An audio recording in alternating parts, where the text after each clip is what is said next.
téléspectateurs sur la chaîne YouTube et nos lecteurs du site internet laxlix.fr. Agibou, bonjour et contente de te retrouver pour un nouveau numéro de Roundup.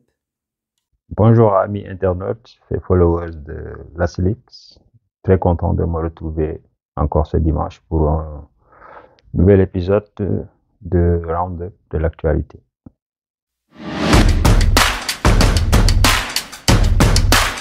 Alors, sans tarder, nous allons attaquer les 3 sujets de ce Roundup de l'actualité. Elle est toujours sénégalaise à 100%.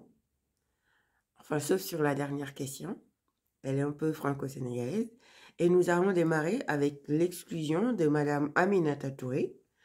En fait, ses anciens camarades de l'APR ont pris acte de sa démission tacite. Et donc, elle a été je suis tentée de dire, elle a été logiquement exclue de l'Assemblée nationale. Et voilà qu'on est sur un débat sur la légalité de cet acte. On va dire qu'on a appliqué à Mimi Touré la jurisprudence Mbaye Ndiaye et Moustapha Cissé Lo en 2011.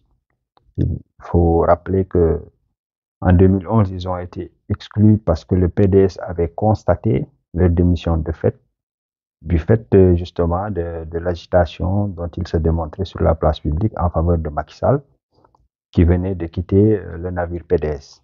Donc c'est la même jurisprudence qui est appliquée à Mimi Touré. À la seule différence que cette fois-ci, le Benno Bokk Yakaar a pu prospérer de sa forfaiture avec l'appui de Wallu, le PDS.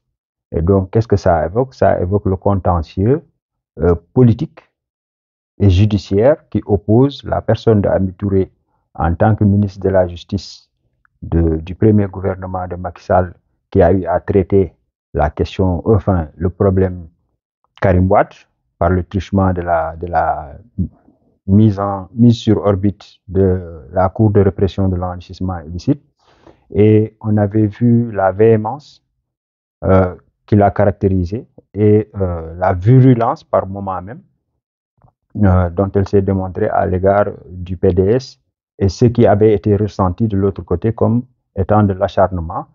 Et donc, c'est un règlement de compte politique qui, maintenant, en fait, qui a eu lieu ou qui a eu comme théâtre l'Assemblée nationale. Et c'est assez révélateur, comme je le dis assez souvent, de l'état d'abîme dans lequel la pratique de la gouvernance de Macky Sall a plongé nos institutions. En fait, ce n'est pas une surprise, cette exclusion. En fin de compte, on s'y attendait un peu. Je suppose que Mimi Touré elle-même s'y attendait un tout petit peu. Je pense que ça a été provoqué par Mimi Touré. C'est quand même, elle a branché sous le harnais. C'est une grande dame qui a fait ses armes en politique. N'oublions pas qu'elle a un passé maoïste. Elle avait été directrice de campagne de Landing Savané en 1993. Donc, c'est dire que c'est une femme qui a de l'expérience politique et qui sait manœuvrer. Donc, je pense, compte tenu de la culture solidaire des Sénégalais à l'égard des victimes, tout comme Macky, elle compte capitaliser au travers de sa victimisation. Donc là, il y a la victimisation par rapport à l'aléa moral, puisqu'il lui avait été promis d'être présidente de l'Assemblée nationale et elle n'a été informée de sa non-désignation qu'à 29 minutes près de l'heure. Donc ça commence maintenant à être constitutif du narratif qu'elle entend bâtir et aller vers les Sénégalais. Donc la victimisation étant quelque chose qui prospère dans le landerneau politique sénégalais, il fallait bien aussi non seulement qu'elle s'y attende, mais qu'elle les pousse à bout pour les amener effectivement à poser cet acte qui va aujourd'hui sceller définitivement, l'adversité qui va l'opposer à Macky Sall.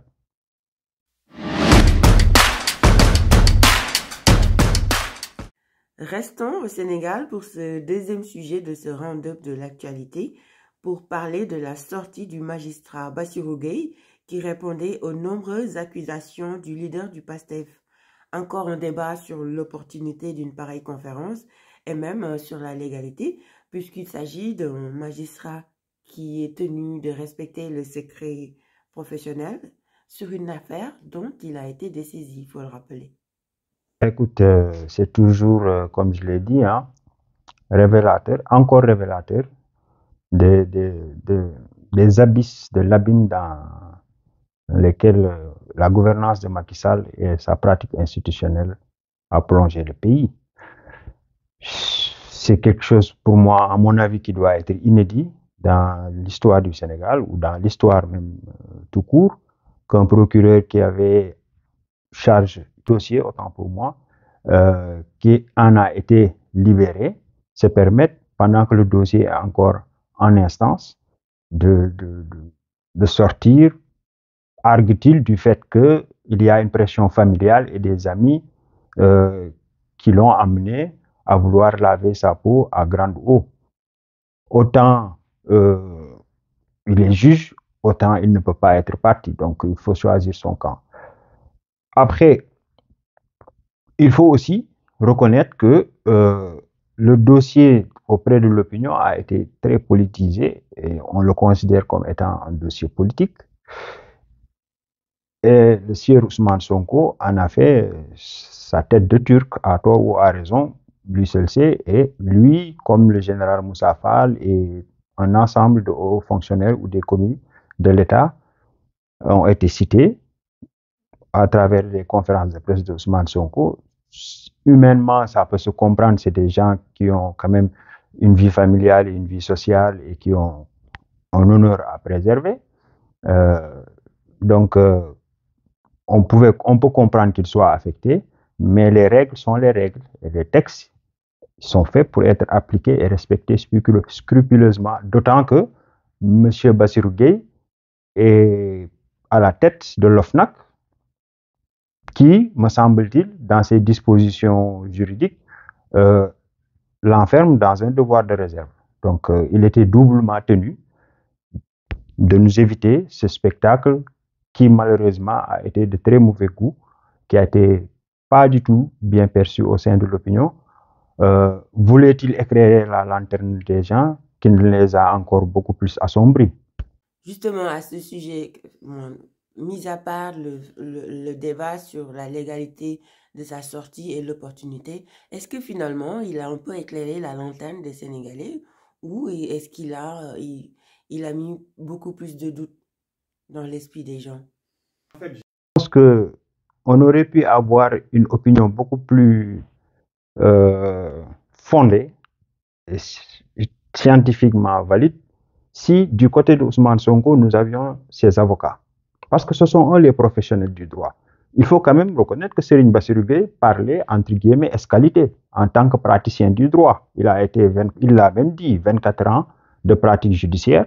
Donc, il est assez fondé, mis à part son statut, à parler de faits juridiques, de frais de procédure en matière de droit. L'idéal aurait été que les avocats d'Ousmane Sonko lui portent la réplique. Mais malheureusement, c'est le PASTEF que nous avons vu. Bassirou Diomaye Faye, Birame Souleye, ils peuvent avoir des connaissances en droit, ils peuvent même se targuer d'avoir fait des études de droit, donc assez fondées pour faire des commentaires, comme des étudiants pourraient en faire. Mais ils n'ont pas la patente. Ce qu'on attendait plutôt, ça aurait été que les avocats qui connaissent le dossier, qui savent ce qu'ils peuvent en dire et ce qu'ils ne peuvent pas en dire quand il s'agit de passer une information de manière à ce que l'opinion puisse être fixée. Donc, là, sur cette question-là, je pense que quand même, il y a un ratage du point de vue de la communication du côté de PASTEF aussi.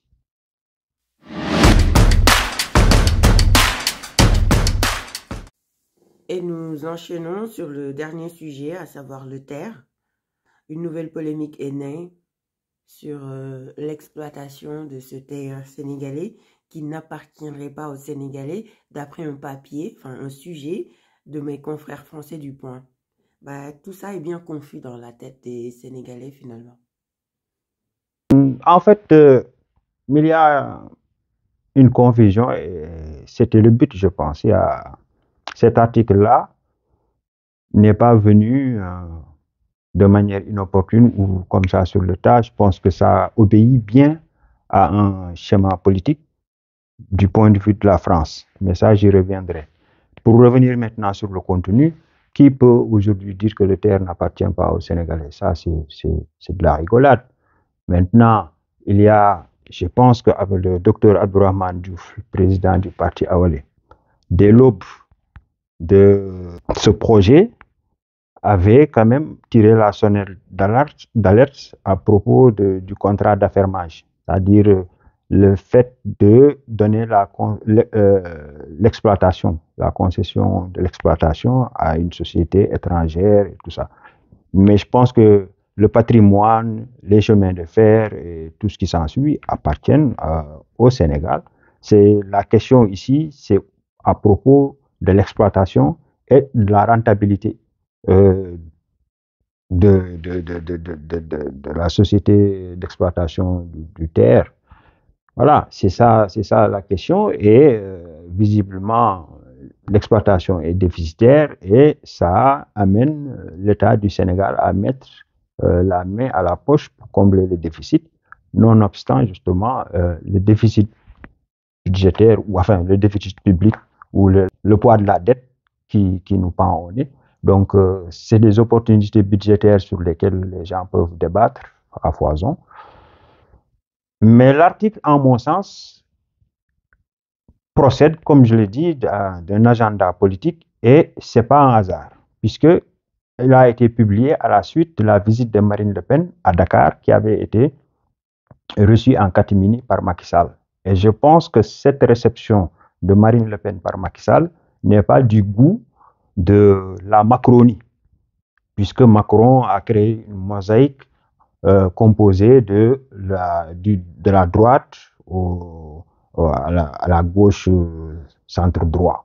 Donc, et étant donné que Macron en est à son deuxième mandat et qu'il ne peut pas concourir, je pense, dans le cas de la Macronie, pour ceux qui se sentent pousser des ailes et qui voudraient se positionner par rapport à un remplacement ou un changement, au futur changement de régime, voir un pays comme le Sénégal, avec tout ce que ça représente dans le dispositif français de l'empire colonial, n'agrée pas dans un certain membre du personnel politique français. Et je pense que ces gens-là, aujourd'hui, ont dans leur ligne de mire la tête de Macky Sall. Et je pense que Macky a été très mal inspiré de recevoir Marine Le Pen, d'autant qu'il cherche un troisième mandat en pensant pouvoir compter sur le parrainage de l'international. Voilà. Oui, mais au final, qu'est-ce qu'on doit retenir finalement concernant le terre et l'exploitation du terre? Je pense que plusieurs voix s'étaient élevées pour décrier le modèle économique. Voilà. Et certains même disaient que François Hollande l'a imposé à Macky Sall, puisque dans les plans initiaux du plan Sénégal émergent, il n'y avait pas de terre dedans. Quand ils sont venus mobiliser les 3 000 milliards, tout, tout le chemin, tout le modèle économique qu'ils avaient proposé, y compris en matière de transport urbain, il n'y avait pas de terre. C'est à la suite de la visite officielle que Hollande avait accordé à Macky Sall que l'idée de faire le terre a pointé le nez. Et donc, d'aucuns subodorent, et à raison, que compte tenu des difficultés financières auxquelles le groupe Alstom faisait face et le risque d'un plan social qui allait mettre 450 salariés dans la rue, alors que Hollande venait à peine d'être élu et il avait fait du chômage un chantier prioritaire de son programme quinquennal, il fallait bien saupoudrer un peu et sauver ses emplois. Voilà, et donc Macky Sall a été, on va dire, la tête de Turc qui a hérité du plan de sauvetage sans s'assurer à mettre un modèle économique qui pourrait être compatible par rapport à l'état de nos finances.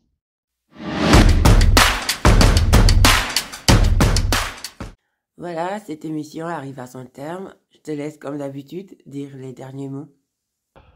Le dernier mot, ce sera de remercier les followers et de leur demander de continuer toujours à partager les vidéos. Et n'oubliez pas de vous abonner, demandez à vos amis de s'abonner. Continuez à soutenir le concept. De notre côté, on vous garantit de vous apporter une analyse ou un tour d'horizon de l'actualité de qualité.